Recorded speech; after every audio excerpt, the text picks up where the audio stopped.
Hello, everyone. I'm just giving everyone a second to join, and then I will kick us off.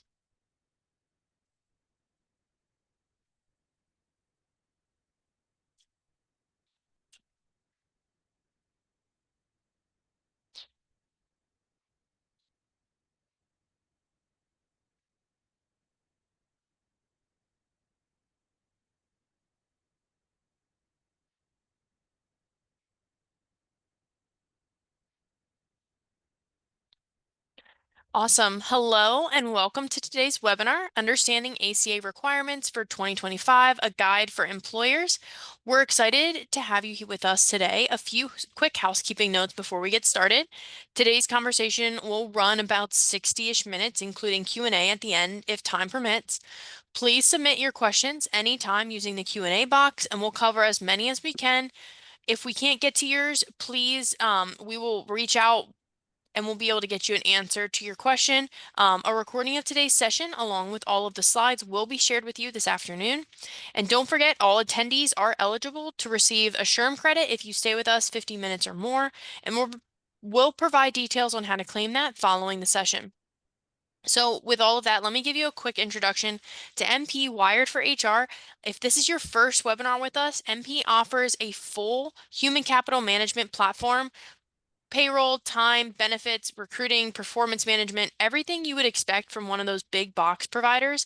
But what makes us just a little bit different is our service and expertise. We deliver white glove support, 100% on time and headache-free implementation, and a dedicated team of SHRM certified HR professionals like Paul, who we have here today with us. You partner with them to go with just beyond your technology. We prefer the proactive approach, and we help business of all sizes not only run payroll, but also solve real compliance and HR challenges before they get hit with the feeds. Now, let's meet today's speaker, Paul Corellis. Paul has over a decade of experience in the HR consulting space, working with businesses of all sizes and industries, and Paul leads a team of SHRM certified HR professionals at MP. Together, they assist clients with compliance, training, and HR guidance and support for the full employee lifecycle. Our mission at MP is simple: to make HR compliance less complicated and give you the clarity, tools, and backup you need to lead with confidence. So, we all know I'm not the person you came here to hear from today. So, with all of that, I'm going to hand off the mic to Paul. Awesome. Thank you so much, Katie. Great to talk to everybody today. I've got a lot to cover, so I won't waste too much time getting into it. ACA season is here yet again. This is a webinar we last did almost exactly a year ago today. So while there will be some content that's kind of evergreen in terms of things that you need to know when it comes to the ACA, we have seen many new developments and new wrinkles in there that we'll be sure to cover today so that you feel prepared and knowledgeable and ready to tackle ACA season head on in 2025 and 2026. So in terms of what we'll cover, we'll do a brief overview of the Affordable Care Act, kind of what it's all about, maybe cover some misnomers and some myths and dig into it from that perspective. We'll talk about the due dates, what those look like for this tax year when you need to get everything filed, as well as penalties. There were some changes in penalties and amounts for this year as well as for next year. We'll cover what the big changes were for 2025 and beyond. So a lot of really big changes in terms of legislation that passed since we last spoke on this topic that could really impact how you handle ACA. Should you be the unfortunate recipient of a penalty letter, we will be sure to kind of coach you through that, let you know how to handle it, not to panic, and what to do to give yourself the best chance of responding successfully to that. We'll also go over the interaction between the Affordable Care Act and ICHRA plans. So ICHRAs are becoming more and more popular with employers as an alternative to group health plans. They can be a good option for certain employers, but there are some ACA implications with those. So we'll be sure to cover those to make sure if you have an ICHRA or you're considering an ICHRA, that you know how to handle the ACA properly with those. For those of you who are current iSolved users and work with MP, we will also go over, and something that we'll be talking about is the option to opt out of printing your 1095. So we'll very quickly go over how to do that within the iSolved system. And we will also be sure to answer as many questions as we can that you have. So as Katie mentioned, feel free to throw those into the Q&A on the Zoom, and we'll get to those as appropriate. Okay. So just some quick backstory. I know I've spoken with a lot of businesses that within the last year or two, you've become subject to the Affordable Care Act and you weren't previously. So just want to make sure we're all talking the same language and we're on the same page. So we're going on 15 years almost of the Affordable Care Act. It was signed into law in 2010. There were several challenges over the years to its entirety and different aspects of it. That the Supreme Court did hear in 2012, 2015, and in 2021. The ACA has survived all of those challenges, so it is here and presumably here to stay at least for the immediate future. I know there's been a lot of talk about ACA and its future and whether it will continue or not. Um, there is no plan on the books as of right now. As the moment I'm speaking, and obviously things can change, that'll be going away. So best practice would be to get into compliance with it and make sure you're following the rules. So, for as much as you hear, people discrediting and people in power discrediting the ACA or talking about alternatives, we are seeing the IRS issuing those penalty letters that I spoke about, going after folks who are in non-compliance in previous years. So definitely want to make sure you're following it, you're in compliance until further notice. So since 2010, there was a gradual implementation of the law. It didn't all start on day one. But when we talk about the complexities, if they were to remove the ACA and come up with a different plan, there are a lot of considerations that would have to be made aside from just some of the payroll specific stuff we'll be talking about today and the need to offer coverage. There were other aspects of the ACA, such as guaranteed coverage for pre-existing conditions, coverage for children up to age 26. ACA also, what some people don't realize, created laws surrounding lactation breaks for nursing mothers, also ended lifetime coverage limits on insurance plans, required qualified insurance plans to offer free preventative care screening, so free annual physicals and other preventative care with no copay and no deductible, and set a rule for employers offering a group health plan that waiting periods can't exceed 90 days. One thing from the original version of the ACA that was removed about 7 years ago now was the individual mandate. So if you recall, the first several years of the ACA, not only was there a requirement for employers of a certain size to offer a group health to their full-time employees, but there was also a legal requirement for individuals to have insurance for themselves, whether they were offered it from their employer or not. That piece was repealed. So unless you're in a state that has an individual coverage mandate, and there are several of those, um, there is no longer an individual mandate at the federal level for people being legally required to have health insurance or pay a tax penalty if they don't. All right, so that's the old. What's the new? We have seen an increase in the penalty amounts for the non-offer penalty that we'll talk about in greater detail, as well as the affordability penalty for next year. So in 2024, we saw the penalties rise to an all-time high. And then this past year in 2025, they actually came down a bit for the first time. They had never always gone up, they had never gone down. So in 2025, we did see the penalties go down, but for 2026, they're shooting up higher than that previous 2024 high. So next year, they'll be higher than they ever have been before. So what those penalties are for this filing year, if you are found guilty of the non-offer penalty, then that would be $2,900 per per full-time equivalent employee. And for the affordability penalty this year, that would be $4,350 per full-time employee that received a subsidy. So we'll get into those a little bit more. As you'll see, those are going up by several $100s each next year. On the other side, some good news for employers. especially those of you who have lower wage workers and struggle to meet the affordability marks when it comes to the Affordable Care Act. The affordability percentage and threshold is increasing again next year. So it was really low in 2024, 8.39% of an employee's household income. This year it's 9.02%.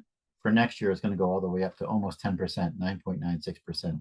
So what that means is for the lowest cost option that you're offering to your employees for insurance coverage and at the single only rate, doesn't matter what they actually sign up for. They can sign up for the family plan. They can sign up for the really robust coverage that you offer, but for the lowest cost option that you offer and for the employee only level of coverage, that employee's cost out of pocket shouldn't exceed 9.02 for this year percent of their income. So we'll get over how to calculate that and what the safe harbors are in a little while, but those are your measures for this year and for next year. Probably the biggest development, and we're going to go over this in a couple slides from now, is the Paperwork Burden Reduction Act and the Employer Reporting Improvement Act. So those were things that were signed late December of last year. So one of the last pieces of legislation signed by President Biden. And those have some real implications in a positive way for employers that will reduce some of the paperwork burden and also give you a little bit of relief should you have some non-compliance issues in the past. Something that had gone on with the Affordable Care Act for several years was good faith reporting and transition relief, where they kind of, if you were acting in good faith and trying to be in compliance, if you misstepped from a compliance perspective, for the first several years of the Affordable Care Act, the IRS was pretty forgiving about that. They've said it a few times now that they're no longer operating under those standards for the ACA and that they're expecting everyone to be in full compliance. And if you fail to be, you can and will be subject to the full amount of penalties that the law allows. We did have also, for the last 2 years now, seen a permanent change in the due dates. They had always on the books been for January, and then they would always push them out to March. That happened every single year without fail. So they just ended up permanently pushing them out to March, which is nice. And then subsidies. So if you've been following the news at all and the government shutdown, you probably know that a lot of what led to the government shutdown was the expiration of the pandemic COVID era enhanced subsidies. So with that has a lot to do with the Affordable Care Act, which individuals and which employees of yours may qualify for subsidies if those go away. Now, I know the news isn't always able to go in great detail. This doesn't mean that all of the ACA subsidies are going away. The ones that were existing prior to 2020 are still there. Low income folks and things like that will still qualify for subsidies. It's just, should they allow these subsidies to expire as they did on November 1st, then the folks in terms of income, some people with a higher income that had previously qualified for subsidies may no longer, and also the amount of the subsidies may be less than the people who do qualify are used to receiving. So definitely something to keep an eye on. A little bit more on the subsidies. There was record-breaking number of enrollees this past year in the exchange plan, so the healthcare.gov or the state equivalent plans. There were 24.3 million people obtained insurance through the marketplace this year. And that was up from 2024, which was record-breaking in its own right, which was 20.5 million. So almost 4 million people more than the previous record signed up for insurance through the marketplace this past year. So if those enhanced subsidies go away, you got to imagine that the rates won't be nearly as attractive as they were when the enhanced subsidies were active. And so that may cause workers and employees to look elsewhere for their coverage. So if you do offer health insurance, I would say be prepared that you may have more individuals signing up for your plan, whether or not that's affordable or whatnot. You just may see a greater migration of employees towards your group health plan. For those of you who aren't in compliance or maybe don't offer a health plan or don't offer a affordable health plan, that could have different effects on your compliance piece. So As you may know, or as we'll talk about in a few minutes, the thing that triggers an ACA penalty is an employee obtaining insurance through the marketplace and receiving a subsidy. That's the trigger for an ACA penalty. You can be completely non-compliant, not offer health insurance to a soul, provided you file your ACA forms that you're required to do. You don't want a failure to file penalty, but let's say you file your forms, but you're not compliant. If either everybody in your employment signs up for insurance through you, or for whatever reason, no one signs up for insurance through healthcare.gov and no one receives a subsidy, there wouldn't be any trigger for an ACA penalty for you. Big caveat to that is, especially for the non-offer penalty, all it takes is one person. We'll go over the details, but basically one person receiving a subsidy would trigger a huge ACA penalty that affects all, the equivalent of all your full-time employees.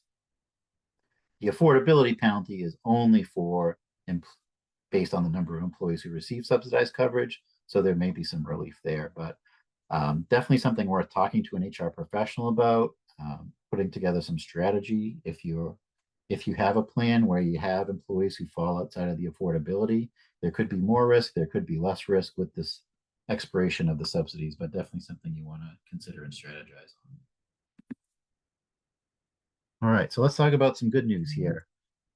So as mentioned, we've got this new Paperwork Burden Reduction and Employer Reporting Improvement Act. So what this means for you is, going forward, there is not a mandate requiring you to distribute 1095 forms to your employees. So you probably recall receiving a package with 1095Cs in the mail that you then have to distribute to all of your full-time employees, just like a W-2. So through this new law, that is no longer a mandate. That being said, there are some things you still need to do. First and foremost, and this is really, really important, they still need to be created, they still need to be filed with the IRS. So this does not reduce the requirement or the burden for employers to create the 1095s and file them with the IRS. If you don't do that, you're still going to get that failure to file penalty, and it's a big one. I've seen clients get it. It's not pretty. Don't do it.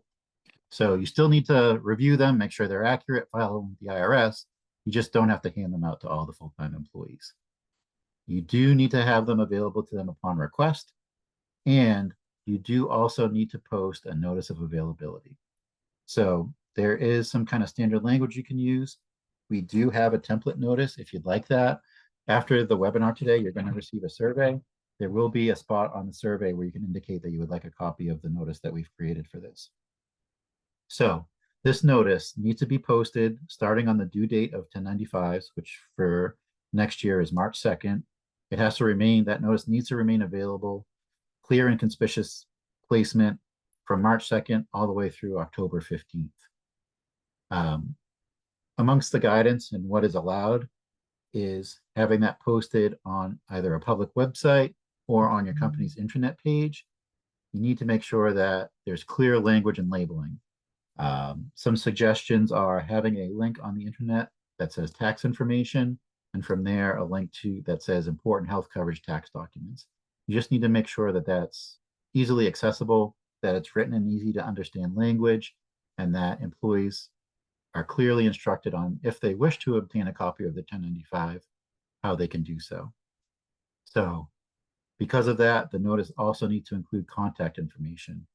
It needs to include all of the following: a phone number, an email address, and a mailing address, where if an employee wants to obtain their 1095, or if they have any questions on this, they have 3 different options for obtaining that information. Also, as part of this, they did clarify that electronic delivery of the 1095 is allowable, provided you have consent from the employee. So similar to the consent for an electronic W-2, if they consent to electronic delivery, you can send the 1095 that way as well. It does not have to be via paper. For those of you who are with MP and with iSolve, those 1095s will be available through employee self-service, so that helps tremendously as well. Some other aspects of these 2 laws that were passed outside of what we just spoke about. There was some relief for employers who are struggling to find TIN numbers. Maybe you had a temporary employee or someone you can't track down, but still needs to be issued a 1095. They have said that the ability to use a full name and date of birth, if the tax identification number isn't available, is acceptable. I only recommend doing that on a emergency basis. I imagine that will then trigger some closer inspection of your ACA filings. So, as much as possible, get social security numbers on there. If not, tax identification numbers. Um, but this is available as a fail safe. A couple of other nice aspects of this law or these laws for employers is that if you receive a 226J letter, which is the most common type of ACA penalty letter, you will have a 90-day response window. So that's big. Um, Hopefully, no one on this call has received one of these before. If you have, there was only a 30-day response time window, which is kind of ridiculous. A lot of these inquiries or claims that are being made regarding the Affordable Care Act require a lot of research, a lot of data, a lot of reports. So, and then when you think about the mail and delays and things like that, and by the time you open this letter, there are cases where you might have a week left to respond to this thing and have to do a ton of research. So the 90-day response window is a huge sigh of relief for employers and for folks like me that assist employers with ACA compliance. It just gives us a little bit of breathing room and the chance to really fully research anything that's being requested or claimed and give as accurate a response as possible. And then finally, one final nice piece of this legislation is the creation of a 6-year statute of limitation. So prior to this, there was no timetable. The IRS said they could go back as far as 2010 if they wanted to, the beginning of the ACA, to find issues and penalize employers. So what this now does is create a 6-year statute of limitations, either from the due date of the filing or when the forms are actually filed. So if you did file them, a couple of years late, then that's when your 6-year clock would start for the statute of limitation.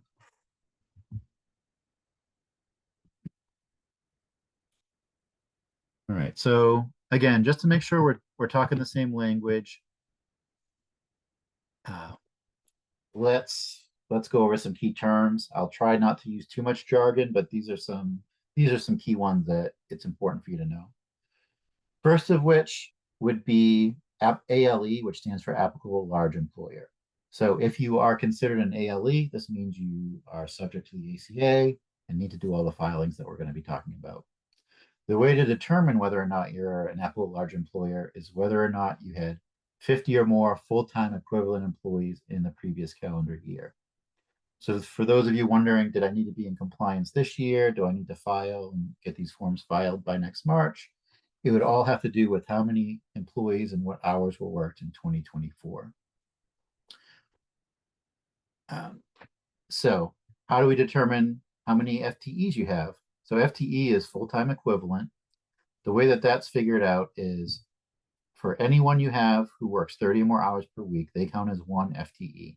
Those are folks that you need to be offering insurance to.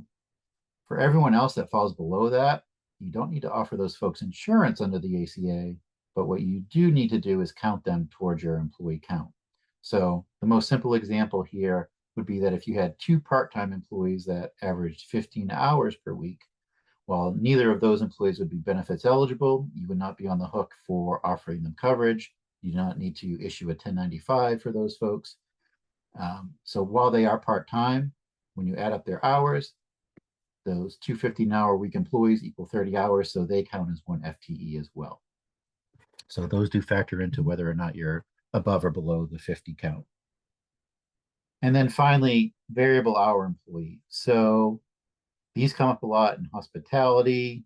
We work a lot with home health, aides and things like that, retail, hospitality, restaurants, all those kinds of things where it's not a 9 to 5 office job where you reasonably know how many hours a given employee is going to work in a week, a month, or a year.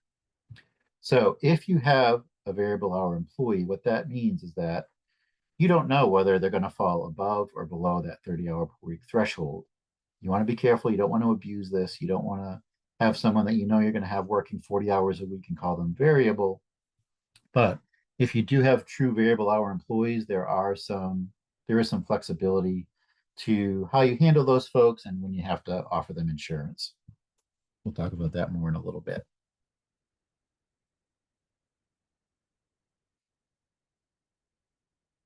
All right, so some other key terms. The majority of employers will use the measurement or look back period for calculating their ACA and who is considered full time. So when you use the look back period, you're going to have a your look back period. That can be anywhere from 3 to 12 months. The most common is a 12-month look back. So to reduce the administrative burden, you're just kind of examining this once a year for your ongoing employees. There's then the stability period. So that's kind of your time to take a look at all the hours, figure out who was full time, who was part time in the previous 12 months, and do your open enrollment. And then that's your administrative period, rather. And then your stability period is the amount of time following that you then have to extend offer of coverage to all the employees who met the full time requirement during your look back. So, what we mean by that is if you have an employee in our example here, so throughout the year 2024, they average 30 or more hours per week. We would then offer them coverage because they were full time and worked full time hours. So, regardless of whether their hours start to dip below that 30 hours in that following year, because they were measured over 12 months, their stability period has to be at least as long as that measurement period. So, no matter what their hours were, they're going to have 12 months of eligibility for that health plan. Again, we'll look at them again after the next 12 months and measure it all over again. And if they fell below, then they wouldn't be offered insurance that following year, but they are stable and offered insurance for that entire period following their measurement.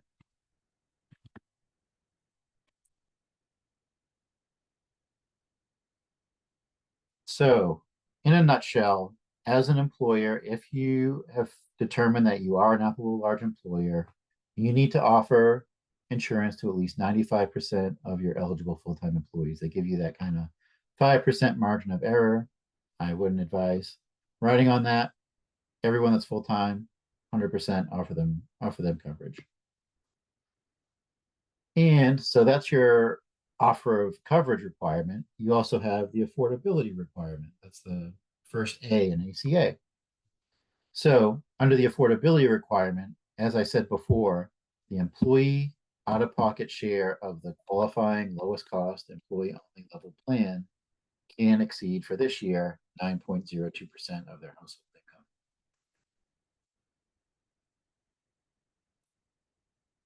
So when does this all need to be done by?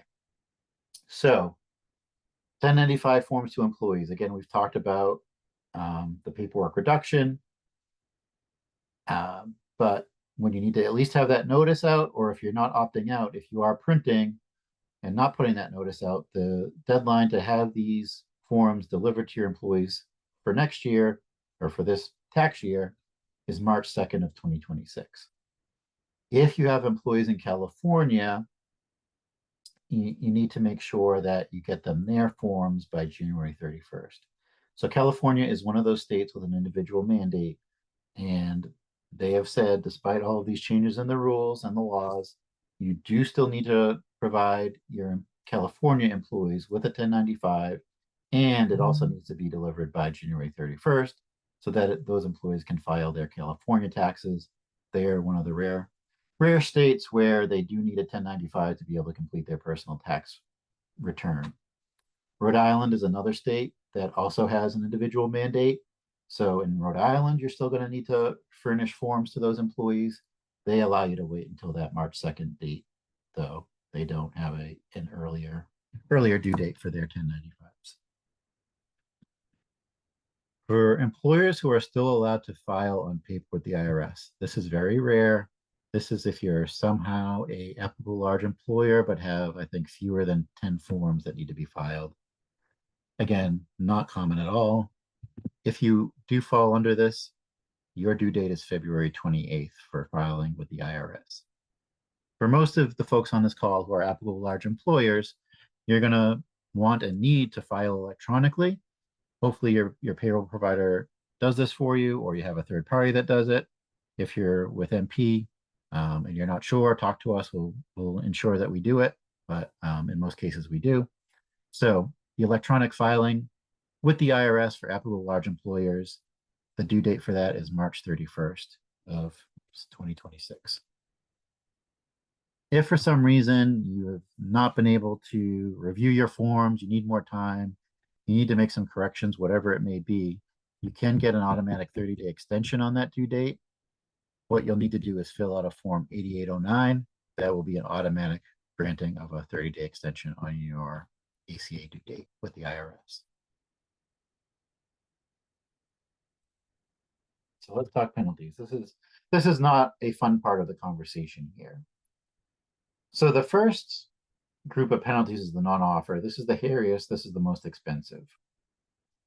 So these are triggered again when you don't offer coverage to at least 95% of your eligible workforce, and at least one person obtains exchange health insurance and receives some level of subsidy. They don't pay full book price for it.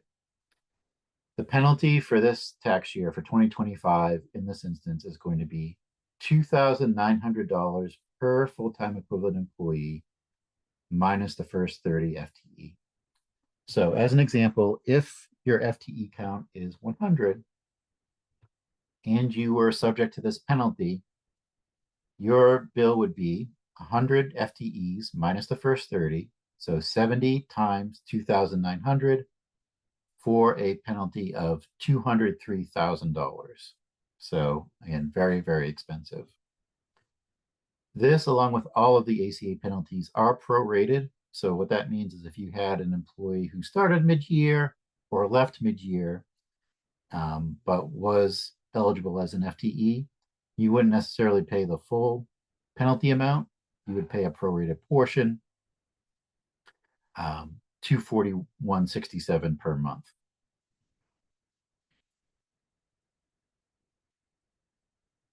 The other penalty, nothing to sneeze at, but doesn't have quite the same teeth in it that the non-offer penalty does, is the affordability penalty. So if you offer insurance to an employee, but it's deemed to not be affordable by the ACA tests, and that employee, again, goes to the exchange and receives health care through the exchange and receives a subsidy, your penalty will be $4,460, but only for each employee who receives a subsidy coverage. So if we look at that same 100 FTE company and 4 individuals that were eligible and offered a non-affordable coverage by their employer, the penalty for that employer would be 4 times the 4,350, so $17,400. This number is increasing up to over $5,000 next year. There have also been some increases to the failure to file. So again, whether you're compliant, whether you offer coverage or you don't, or the coverage you offer is not considered affordable, I'll tell you right now, just make sure you file the forms. You want them to be accurate. It's okay if you're not compliant and you need to kind of square that away on the forms. I guarantee you the failure to file is going to be more steep because they're going to nail you for this, and then they will take a look at it as well and nail you for the other penalties as well. So failure to file. If you file late, you can be subject to fines of up to $340 per form with a maximum of $4 million. Last year, that penalty was $310 per form with a maximum of $3 million. So that has gone up.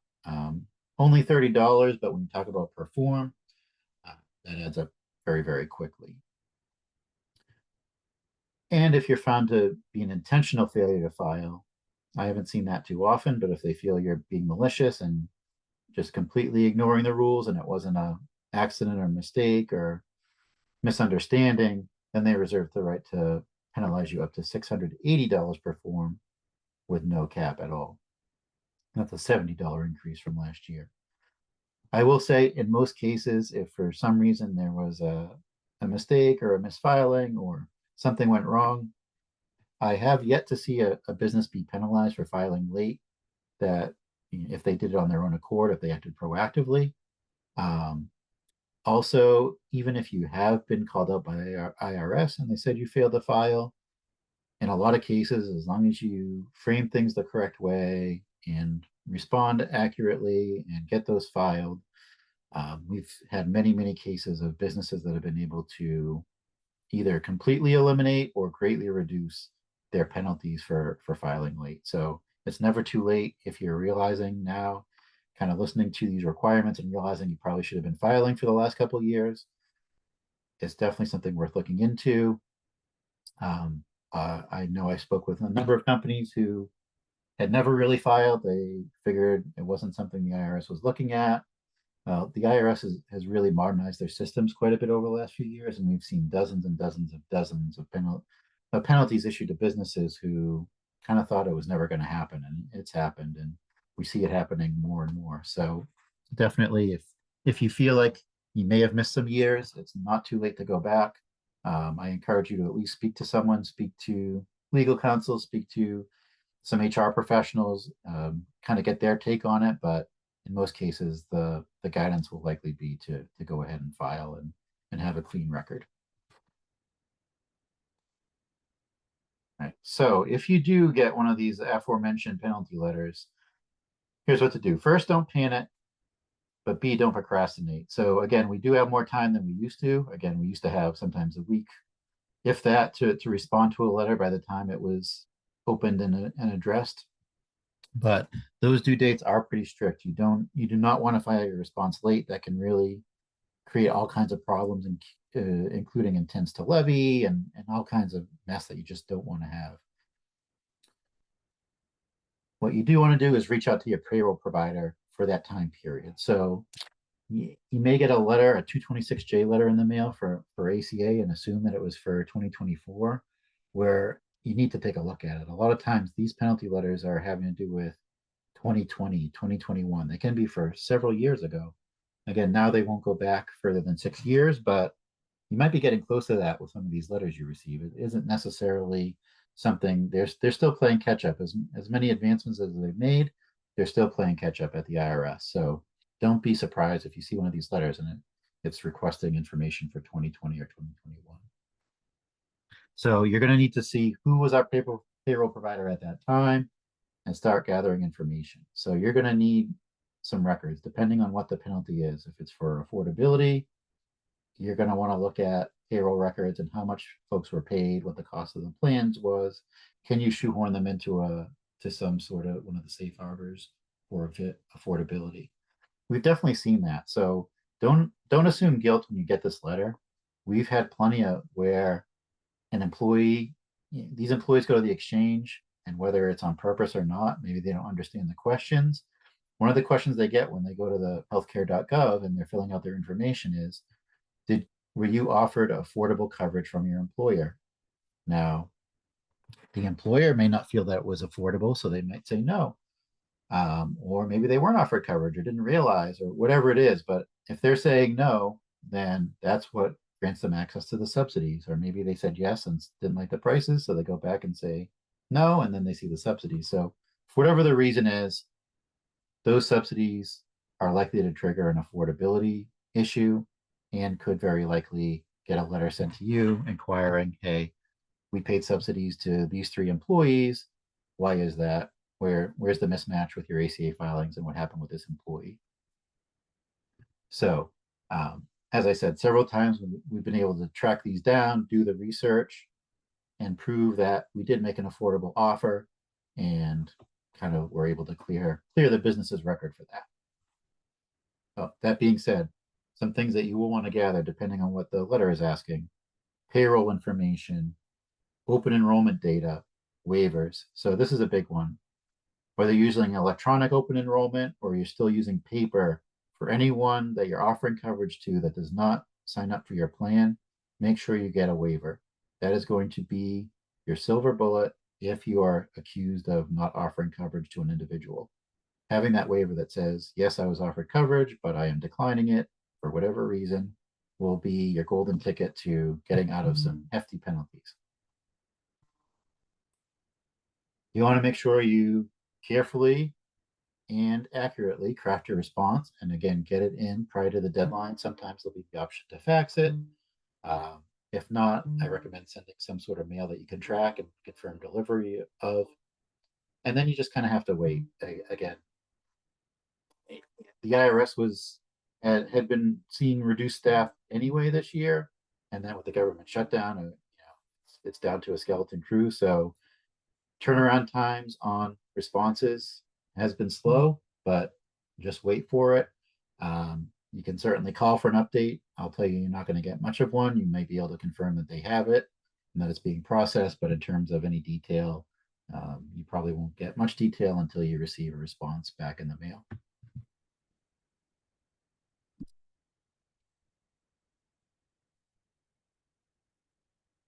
All right. So in terms of what you're required to do, you need to have a 1094, which basically just talks about your business, how many 1095s you're creating, and whether you met certain thresholds for compliance.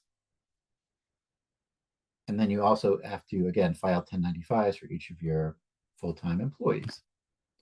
A few things, I wouldn't worry too much about these first two. So when it comes to offering a plan, aside from the affordability, it also has to meet MEC, which stands for minimum essential coverage, and MV, which stands for minimum value. If you're working with a insurance broker, they're going to know this. It's somewhat rare these days to have group health plans offered to employers that don't meet minimum essential coverage and minimum value. If they do, then they're usually labeled like that as non-ACA compliant.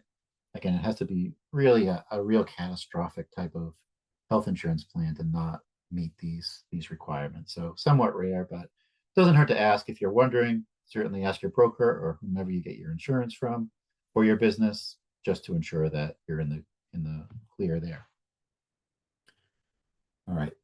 When it comes to the affordability, you probably saw on the screen that it said 9.02% of an employee's household income. And you may have thought to yourself, how the heck am I supposed to figure out what their household income is? I don't know if their spouse works, if their child works, if they have a second job, if they have 3 jobs. So because of that, there are 3 ways based on what you do know and the wages that you pay to the employee, whether you can consider the offer of coverage affordable. It's the W-2 safe harbor, the rate of pay safe harbor, or the federal poverty level safe harbor. So meeting any one of these 3 with again, the offer of lowest cost employee only coverage guarantees that you're compliant under that affordability requirement. So the first safe harbor is the W-2. This one's pretty straightforward. You take a look at box 1 of their W-2 that has their gross income, and then you multiply that by the affordability threshold. So again, for this year, it's 9.02%. So in our example, an employee who earns $42,000 per year and offered coverage all 12 months, you would take that $42,000 in earnings times the 9.02%, excuse me, which equals $3,788.40. So for the year, their contribution to that lowest available plan shouldn't be more than that. Break that down on a monthly basis would be $315.70. So with that, you just want to take a look. Is that lowest available option that was offered to them for the cheapest plan at the employee only level more or less than the 315? If it was less than that, then you're good. You can use your W-2 safe harbor. If it isn't, let's next look at the rate of pay. So the rate of pay would be taking a look at their hourly rate and multiplying it by 130. That's the threshold that the government requires you to use. So for an employee who makes $15 an hour, some of the folks on this call are in a state where that's the minimum wage. So this can be a very useful exercise if you do have minimum wage workers. Would be taking that minimum wage, whatever it is where you're at, and then going through this equation to kind of see, keep yourself safe or know that you may have some exposure for affordability. So with this example, we're taking the $15 an hour times 130 and then taking 9.02% of that, which brings us to $175.89. So if you are an employer in a state with $15 an hour minimum wage, I'm sitting in Massachusetts right now, that's the minimum wage here. I know that if I have a group health plan and have an employee only option that costs less than $175.89 a month to the employee, not counting anything that I contribute to it, their employee cost is less than $175, then I automatically know I don't have to worry about affordability because everyone's going to be making at least minimum wage and using the rate of pay safe harbor, regardless of how many hours they work. I'm going to use this 130 multiplier that I'm good. So that's one way to look at it. And I know I've worked with some brokers who and we've worked with a client that does have minimum wage workers, and that's what they've done. They've worked to find a plan where the cost, when you factor in the employer contribution to it, is going to come in under that minimum wage number, and then they just don't have to worry about the affordability piece, and that can be a big sigh of relief. Again, that may or may not work depending on your demographics and your healthcare costs and things like that, but that is one tip you may want to use. The last of which is going to be less common. So the third and final affordability safe harbor is the federal poverty level. So that's based on an employee's household income and the federal poverty level for a given year. So for this year, when you factor in the affordability against the federal poverty level, that comes out to $113.20 per month. So should you have a plan that costs available to employees that costs less than $113.20, you are all set on your affordability. You can use that safe harbor and you are good to go. All right, so when it comes to the 1095 forms, this is what they look like. There's a lot of jargon, a lot of codes in here. I'm not going to go through every single code. I'm going to talk about the three main lines that you need to be worried about, what they mean. We will give everyone a copy of these slides. The slides do include information about most of the codes, so you can use this as a resource tool as well if you're reviewing 1095s for accuracy and want to know what the heck a 1A is or a 2C or a 2F. You can go back to these slides and they'll help you out. All right, so part one is going to have the employee and the business information. That's at the top of the 1095. Part two is going to be really that variable information that you really need to take a look at. That's going to talk about whether or not you offered coverage, how much it cost, and whether it was affordable. And then part three, this is mostly for self-insured plans. This needs to be completed if you are self-insured with all the individuals that were covered under that offer of coverage to that employee. All right, so some things that are new over the last few years. You may not have seen this before. There is a spot on the 1095 to put the employee's age as of January 1st. This only needs to be utilized if you are offering an ICHRA plan. If you have a traditional group health plan, you do not have to populate that field. You do, however, need to put the plan start month.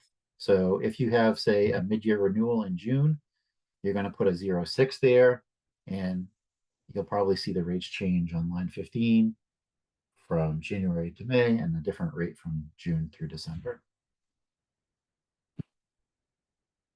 And similar to the employee age, there is a zip code field on the 1095 as well. Again, that also only needs to be populated if you're using and utilizing and offering an ICHRA plan, an individual coverage HRA. We'll talk more about those momentarily. So line 14 is going to show what you offered the employee. There's going to be a 1 followed by a letter. That letter says whether you offered coverage, you didn't offer coverage, you offered coverage to the employee, you offered the coverage to their entire family. That's what that field is going to say. Line 15 is going to be a dollar amount. So that's going to be the lowest cost option available to them. Again, this is not going to be reflective of what they signed up for. If they signed up for a more expensive plan, that's fine. What this line is going to show is the lowest cost option that was available to them. And then line 16 is going to basically either say what they did with that offer or how it was deemed affordable. If you see a 2C, that means they signed up for the plan. If they signed up for the plan, it doesn't really matter if it was affordable or not. They signed up. There's no compliance issue there. 2C, you're safe. Doesn't matter affordability. Otherwise, you're going to see a 2 followed by a different letter that will either point to the W-2 safe harbor, the rate of pay safe harbor, or the federal poverty level safe harbor, or it may indicate why they weren't offered coverage, if they weren't an active employee for that month, whatever it may be. If you see that blank, that's a potential red flag that may mean that that number up above was not affordable and they weren't signed up for your plan. So that might be something you need to look into further. Unless you have a 1A means that you offered very, very affordable coverage. And so in those cases, line 16 may be blank. Otherwise, if you see blanks on line 16, that should give you some pause and require you to do some additional research. For the sake of time, I am going to skip over some of this. Again, happy to answer questions. These slides will be available. That goes into detail about what all these codes mean. There's a million of them. Individual coverage HRAs have their own set of codes, as you see here, 1L, 1M, and 1N. Just a lot. And it's not plain English. It really isn't. So I'm more than happy to consult with folks and help them when their 1095s are due to be reviewed and filed.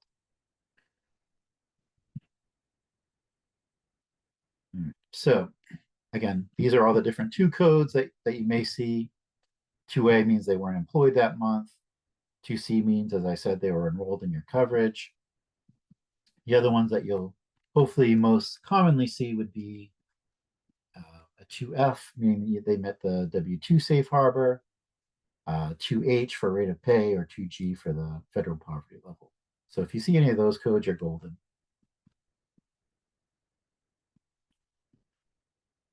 So just skipping ahead quickly, ACA success always comes down to maintaining accurate employee records. The more accurate your records are, the less amending, overriding, and correcting and researching you need to do at crunch time in January and February. So as promised, individual coverage HRAs or ICRAs are becoming more and more popular. If you're not familiar with those what they are is a new type of health coverage, 5 years old now, that allows employers to, instead of offering a traditional group health plan where you've partnered up with Blue Cross Blue Shield and you have an HMO option and a PPO option, you don't have any group health plan. Basically, what you do in these instances is you're giving employees a pre-tax allowance that they can then use to go to an exchange and obtain health insurance on their own. They get to use the money that was made available by you under the ICRA and then supplement that with their own out-of-pocket expense to cover the rest of the cost of the plan. These could be a nice option if you have, say, a multi-generational workforce where the insurance needs of your employees may vary greatly. They do meet ACA compliance requirements, so that's an important distinction. What makes them tricky when it comes to being compliant with the ACA is that all that affordability talk we just had, it's always based on that lowest cost option that is available to the employees, right?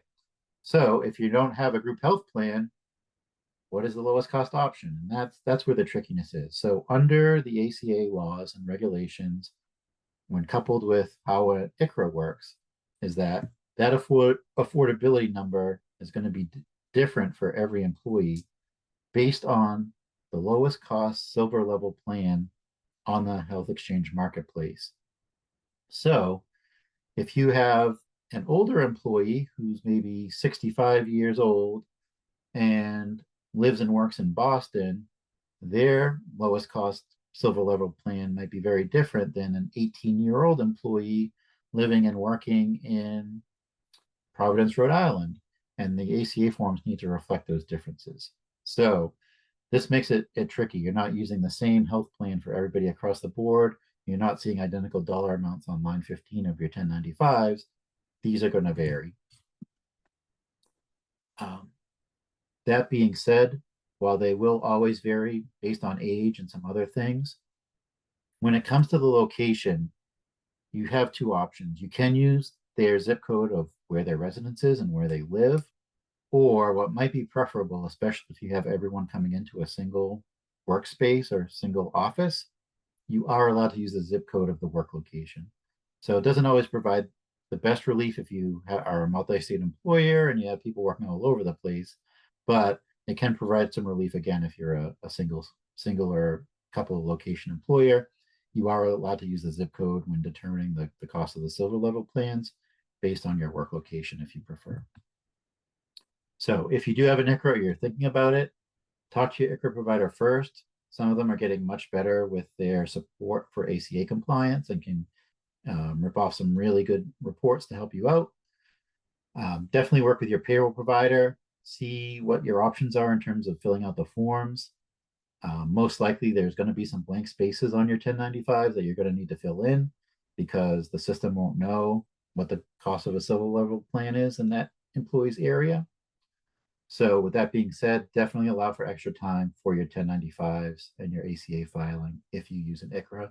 It's just going to be more labor. There's no way around that. There's going to be more work. It may or may not be worth it, but give yourself extra time so you're not running up against the due dates. And then finally, if you are an iSolved user and you are interested in not printing and opting out of the printing and distributing the forms, what you're going to want to do is in iSolved, go to Client Management, go to ACA Setup Options and ACA Report Options, click on Edit in the black bar here and select the current year, 2025. And as you'll see on the bottom of the screen here, there is a box to opt out of ACA forms printing. So you can go ahead and do that, and that will trigger your forms to not print. Alternatively, if you're working with MP, you can email your account manager and let them know that you'd like to opt out of ACA printing this year. If you're watching this live, we ask that you do that by the end of this week, so by November 14th. If you're watching a recording of this and it's after that date, still reach out to us. We'll do our best to accommodate you. But you have the option to either do this yourself or reach out to us if you are wishing to take advantage of that. Again, just make sure you do have that notice available so that you're compliant in that aspect. All right, so let's check out questions. Look like we have a handful here. When determining full-time equivalents, how often is regularly? So that's a great question. What you need to take a look at is, let's say you're looking at the previous 12 months. It's going to be measured on a month-by-month basis. So you're going to have an average for each month. For the folks who worked under that 30 hours, it's going to just compile all the hours worked in that month and divide by 130 to determine how many FTEs there were in that month. If you are an iSolved user, we have some really great ACA reports. For determining if you're an ALE, you want to use the large employer report, and that will give you, based on the dates entered, it will give you your FTE count for that year. It's a really great report. If we only have 11 employees, does this apply to us? No. So great question. If you're under 50 FTEs, you do not have to be compliant with the ACA. I will say if you do offer insurance and it's self-insured, you do have some requirements. So you'll want to speak to the person who you receive your self-insured plan from. They can go over that with you, or you can give us a call. We can talk through it. But if you otherwise only have 11 employees, you shouldn't have to file ACA.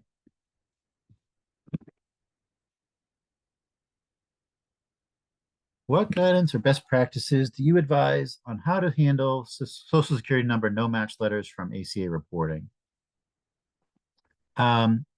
Great question.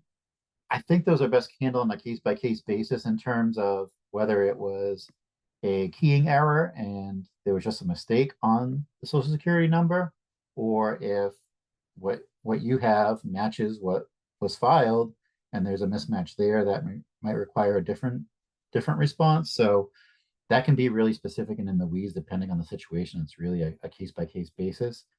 If you are running into that, I encourage you to reach out to us. We'd be happy to talk to you about that and how to best handle it. based on the circumstances of the letter and of your employees.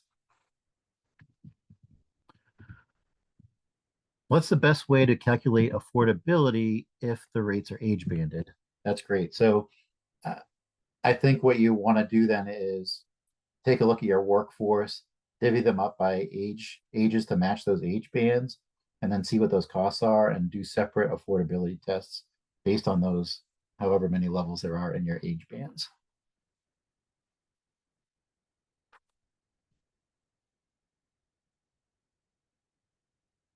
Can you explain how the due date for when forms need to be available to employees is earlier than the due date for IRS filing?